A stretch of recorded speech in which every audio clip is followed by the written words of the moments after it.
In today's video, what we are going to learn is how you can build a web scraper to scrap Google pages continuously using a simple Node.js library known as Puppeteer. So to start with the project, what you need to do is first of all go to Puppeteer library page on npm. You can simply type Puppeteer on your browser and it will lead you to the URL for Puppeteer, which is the npm.com/package/puppeteer. So once you open this page, you will be having this page which I had earlier opened. And now what we are going to do is we are going to create a fresh application in Node.js, and we'll be creating a simple application with Puppeteer and then proceeding to scrap the Google pages. Alright, so first of all, let's create a simple project. For that, I'm going to write npm init. Package name, I can write Google Scraper for now.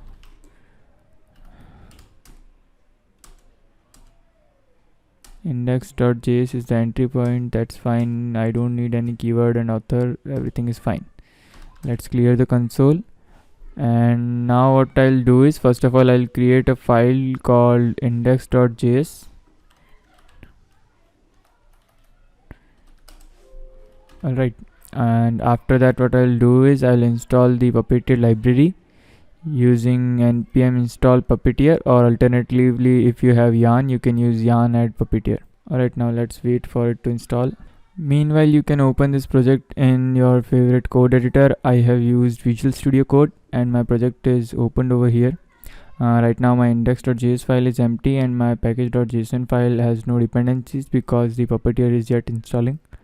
Let's see what happens once it gets installed. So our installation over here is done right now. Don't know what this file is created. Let me delete it. Alright, so let's open our project folder, and now you can see Puppeteer mentioned over here. When this video is recorded, Puppeteer version 7.0.4 is used. You might have different version. Based on that you can refer the documentation. So let me create first basic application using the Puppeteer. I don't need screenshot notes using this. This will go to this, download this PDF, not needed. I think we need the one which evaluates the page, so this example seems fine for us. Let's copy this once. Alright, so this is a basic application which what it does is it imports Puppeteer, creates an asynchronous anonymous function. After that it creates an instance of Puppeteer browser and then creates a new page in that browser. It's similar to creating a new tab and then going to a selected URL.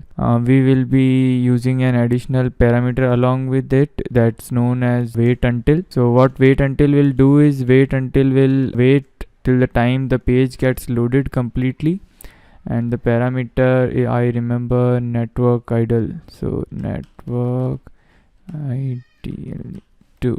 So there are two stages, so this is second one when the page load finishes, and what it does is it queries the dimensions and then return back to us. Let's try what it does. Node index.js. Alright, so what it did is it launched the page and then queried the document, and this was the width and height of that document. Alternatively, what we can do is if we want to see the page and what it was doing, then we can do one additional thing, which is in the launching of the Puppeteer page we can mention that should it be headless, then no, I don't need a headless browser, I need to see what's happening. And slow motion parameter, which will you can say it will cause delay in loading the page to some extent, and if we don't want to abuse the system, for example if we are creating a Google scraper, we don't want to query very fast, otherwise Google will detect that some robot is doing something and it will stop you from doing anything. So let's try what this change does. So you can see that it created a browser, then created a page and then queried the document. You can see over here the page.evaluate function, what it does is it evaluates the page which was open in front of you. It evaluates the page, queries a document, and this is similar to like if you go to example.com And if you do things like this over here, you can check yourself. For example, if you're on example.com, you can go to console, and then what you can do on console is you can check out what this thing is doing, and it will return the things in similar fashion to you. Alright, you can see the client width is visible over here now, and this is the width that we have right now on this screen. If you have a bigger screen, the width will be different. For example, you can check out that we had a smaller screen over there and the Chromium browser opened up, so the width of that browser was 800 pixel. Alright, and you can query something else also. For example, if I have to query an h1, then I can query an h1. So you can query an h1 like this: document dot query selector. I'm selecting only one right now, so let me query an h1. So this has got us the element, but we need the inner text of it. So you can see now example domain, which is the inner text for this h1, is visible over here.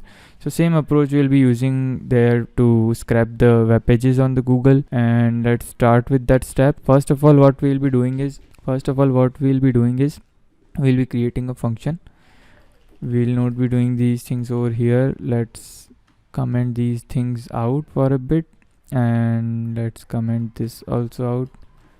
Only this much is fine. And let's create a constant that would be our first page for Google search, and we'll be mentioning that over here. And the second thing will be the constant and result that we'll be getting after querying the page, number of pages. We will be naming that function, let's say for now extract, let's say scrap Google. I can't think of any fancy name, so sorry guys. First URL, it would be taking a URL and the total number of pages to query. I think that's fine. Total number of pages, yeah, that's okay I think. And this will be an asynchronous function, so we'll be putting await over here.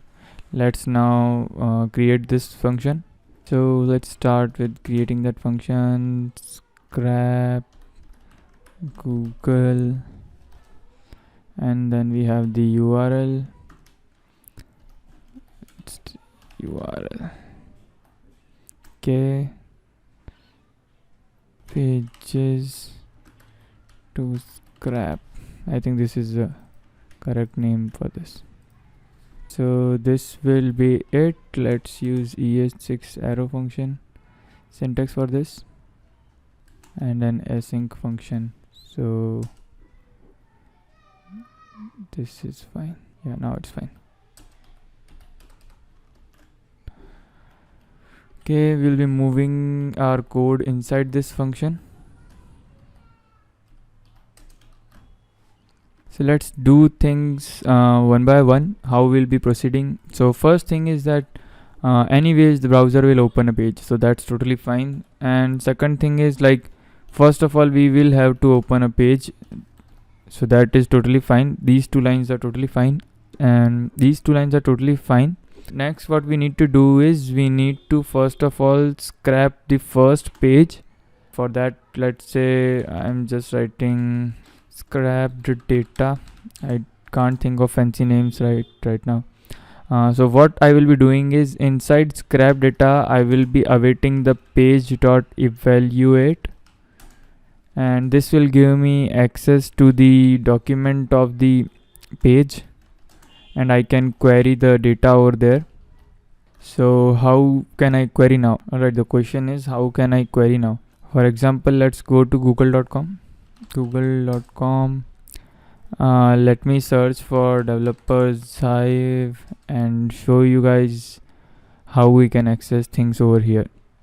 If I inspect the page, let's say I am building a scrapper to scrap the headings of all the search results that I have. Right, how can I do this now? So let me just inspect this. Alright, now I'm inspecting it, and first of all I need to loop through all these results one by one and then bring out the heading inside those things. So let me see what all things are getting repeated.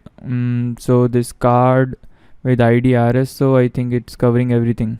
Let's get inside the first level. So I think this is one card G. Okay, it's easily visible. So we need to loop over all these classes with G name. So what we can do is we can use query selector for the document. Document dot query selector, and let's select all. And I think it was a div with class G, div dot the class name, and I hope that should give us all the divs. Yeah, we have everything over here. And now what I need to do is inside this G I need to capture the heading.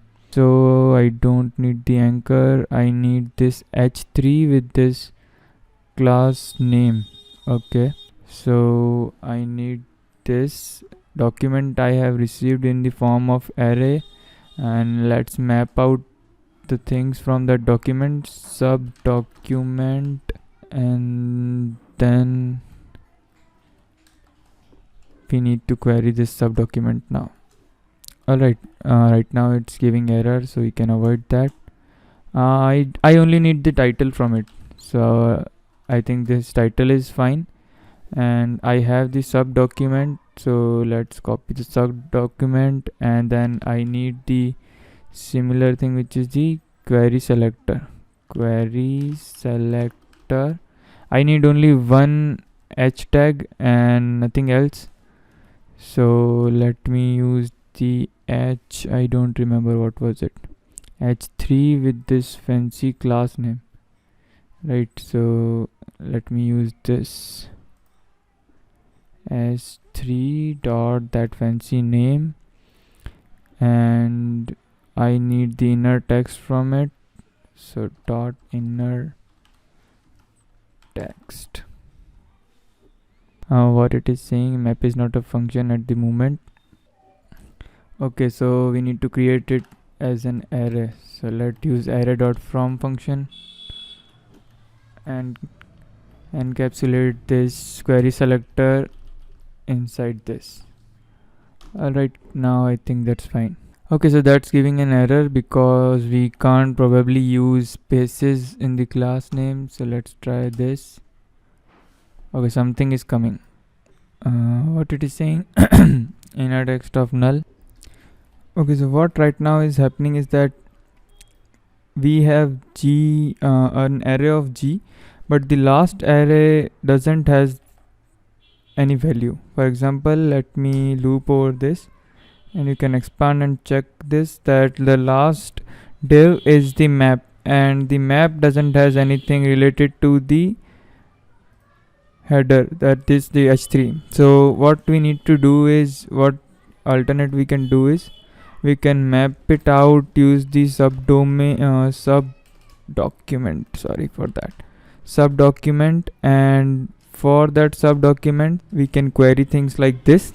We will use conditional statement for querying the data now, and we can do it this way, constant h3, and we can use sub document dot query selector, and same that we queried h3 with the class name. Remember that we have used dot instead of space over here in the class name, so that we can query it out. Now what we'll do is we will check if the h3 is present. Then what we will do is we will try to parse the data from that h3, and we can do it this way, return an object with the property title, and it will have h3 dot inner text. We will also trim it for any spaces, and if this has no value, means h3 is the map or something else, we will simply return undefined, or let's just return. We will filter this out later on. Okay, so this has brought us the data. We have the title, developers Hive Upwork, introduction, Hive, API docs, so related things are available over here. So what we will do is we will copy this thing, and we will use the same logic over here in the scrap data and see what happens. So we have h3, this is the tag. Now let's try this thing, what it gives us, and let's also log the results out. I think log and log value is scrap data. Okay, no errors so far. Okay, stop. We do not have any URL for now. So if I'm scrapping this, let me use this URL itself. Okay, let's start now and see what happens.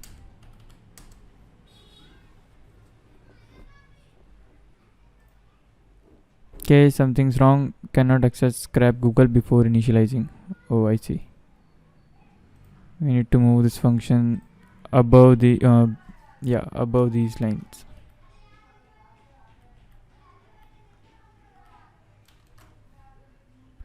Okay.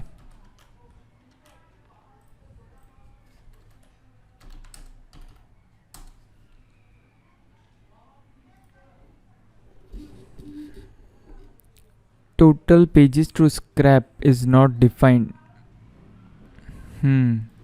Okay, let's define this too. Okay, one page only right now, or let's say two. Anyway, we are not using this right now anywhere logically, so now okay, it has opened the page, it has searched the right thing, and we got undefined. So why did we get undefined? Oh, I see, we are using a curly brace over here, and this is not returning the internal data from the array that we have. So what we can do is, let's fix that syntax and we should get our data again. So let's remove the curly bracket and this semicolon as well. Okay, this doesn't looks good, so what I can do is I can use the circular brackets to cover this. Yeah, now it looks good. Okay, now let's try once again. Okay, so our data is here. In the end, we have the null thing also. No issue so far. Alright, now what we can do is, we have scrapped the first page. The next thing that we need to do is we need to scrap the further pages. So for that, what we can do is, let's remove this first. We will be doing it using a do while loop. Alright, and our condition will be that as long as there is a next button page, we will be clicking on the next page. We will be stopping either when the last page has been reached or till the number of pages user has specified. Okay, so for that, what all we will be needing is, first of all, let's use a counter, and we can declare it over here. Let's say counter is equals to 0. In our do while loop, what we are going to use is, first of all, let's encapsulate inside a try catch block and then do the rest of the things. Now for example, let's skip the page counter right now, but focus on how to click on the next page and then scrap the data from the next pages also. So there are two things that we need to do is, we need to click on the next button and then navigate onto that page and then wait by the time that page gets loaded. So for that, we have two functions in the Puppeteer. Let me go to the Puppeteer library and let's check out if there is a click function. Yeah, so you can see over here it is using this page dot click. Click will be selecting or clicking an element inside the page, and you can select it like this. For example, it's selecting an anchor and then clicking on it. And the second thing which we'll be needing is wait for navigation, and I think it's not mentioned over here in the npm.js documentation, and we might need to go to the detailed documentation of this page. Let's check the detailed page of Puppeteer. Okay, they say here is the API documentation. Let's check this out. Wait for navigation. Okay, this is the page. Yeah, so we need to wait for the response. We need to clicking the link will indirectly cause a navigation promising after the promise results after the page has been finished. Let's copy this thing and let's bring it to our advantage. Okay, so we have these. Oh, let me remove these comments. Yeah, now it's fine. So first of all, what needs to be clicked? Let's look out for that. What needs to be clicked? Next button is the thing that we need to click, and I can see this anchor with an ID of pn next, and let me clear this console. Anchor with an ID of pn next is what I need to click. So for ID I will be using a square bracket and ID is equals to pn next. Yeah, that seems totally fine, and we will be again waiting till the page loading finishes. So let's pass on those parameters over here again. And right now we are not passing the URL because on the same page we are selecting the next button, and then we are clicking on the next button and then navigating onto the page. So this is the way we are making this flow, and we will be continuing till the time we have two conditions. So let's see how we'll do it, but for now let's check if the page has a next ID. For now, let's suppose this is the condition. Wait till the page no, not this. Let's use the dollar to check if the page has a next page button. So till that time we'll be looping on to these things.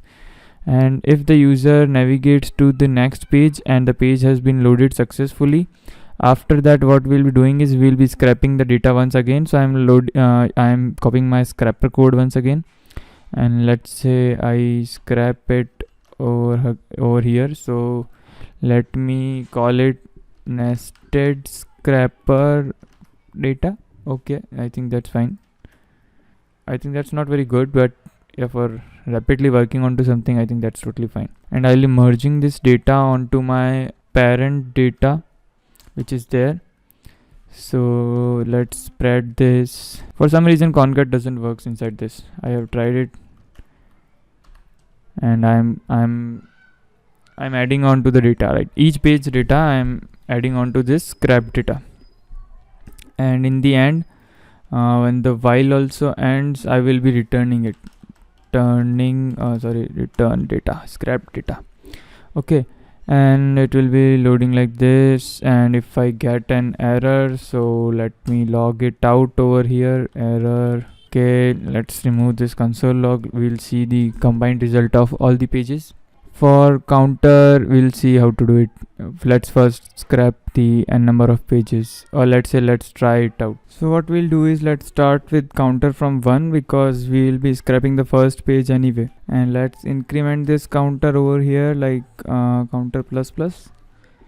Okay, so the first page got scrapped, second came over here, and let's break the loop over here if the total number of pages scrapped is equal to the counter. Alright, and what we'll do is we will break the loop if this condition is met, and let's see what happens. We are clicking on the next button, waiting for it, scrapping the page. Await is there, and evaluating this function, evaluating the remaining things, scrapping and merging the data, logging the error over here, and the result is over here. Let's log this result. We haven't logged it anywhere. Let's log it over here. Okay, now let's start this.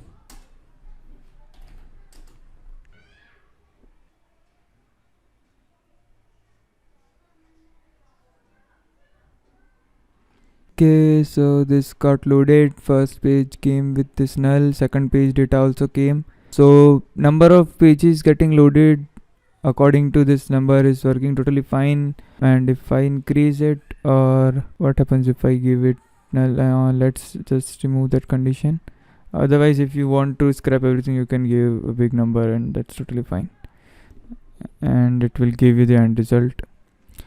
So what we need to do is we need to remove this null. So let's filter this result. So let's try this. Let's filter the data and remove the null values. So scrap data dot filter if there is data, and bring out the data, and if the data is there, then return true, and otherwise return false. So filter, what it does is, if it has the condition true, it will return the data, otherwise it will not return the data if the condition is false. So let's try this now. Let's clear this console and see what result comes out.